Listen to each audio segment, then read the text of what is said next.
Ini adalah salah satu bentuk pembungkaman terhadap suara-suara kritis dan ini sebenarnya melanggar hukum. Menurut hemat saya, apa yang terjadi terhadap Mas Roy Suryo, Rismon, Dr. Tifa, dan Fadila, ini adalah salah satu bentuk pembungkaman terhadap suara-suara kritis dan ini sebenarnya melanggar hukum karena kebebasan orang untuk mengeluarkan pendapat itu dijamin oleh konstitusi.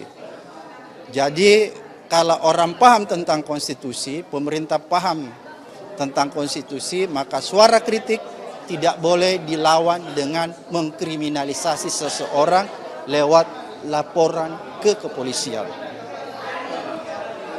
Presiden Jokowi melaporkan dugaan ijazah palsunya ke Polda. Nah, berarti Presiden Jokowi melakukan pembungkaman gitu, Bang? Ya, jadi Presiden Jokowi ini bukan rakyat biasa ya. Dia mantan presiden yang 2 periode. Oleh karena itu dia harus bertindak sebagai seorang negarawan. Tindakan seorang negarawan itu haruslah bisa diteladani, harus bisa dicontoh. Dan tindakannya itu harus memberi nuansa kearifan dan kebijaksanaan. Seharusnya sebagai seorang mantan presiden, tidak elok rasanya Pak Jokowi melaporkan Roy, Rismon, Tifa, dan Fadila.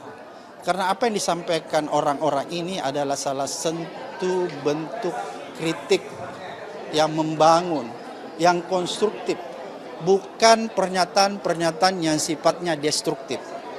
Jadi kalau pernyataan yang sifatnya destruktif, menimbulkan huru-hara, dan huru-hara itu betul terjadi, itu yang bisa dilaporkan.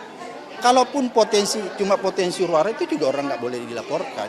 Oleh karena itu menurut saya menghimbau teman saya Pak Jokowi ya supaya mungkin lebih elok, lebih arif, memberi contoh kepada masyarakat supaya tidak melanjutkan laporannya. Supaya orang tetap bangga terhadap sikap Pak Jokowi. Karena apa? Mantan pimpinan yang bisa diingat itu ada legasinya. Kalau Pak Jokowi membuat atau meninggalkan legasi yang bagus, maka diingat. Tapi kalau Pak Jokowi meninggalkan legasi yang tidak elok, yang memalukan, maka orang tidak akan pernah mengingatnya. Gitu. Jadi sebaiknya laporan ini tidak dilanjutkan oleh Pak Jokowi. Ataupun kalau Pak Jokowi bersikeras melanjutkan laporan ini, maka seharusnya, seharusnya aparat penegak hukum, dalam hal ini kepolisian, tidak punya dasar untuk menindaklanjuti laporan ini. Karena pertama saya lihat ya laporan itu pasal-pasal yang ditujukan itu tidak tepat. Ya, kira-kira seperti itu. Sebagai orang yang lama berkecimpung di dunia hukum dan sebagai orang yang punya latar belakang penegak hukum.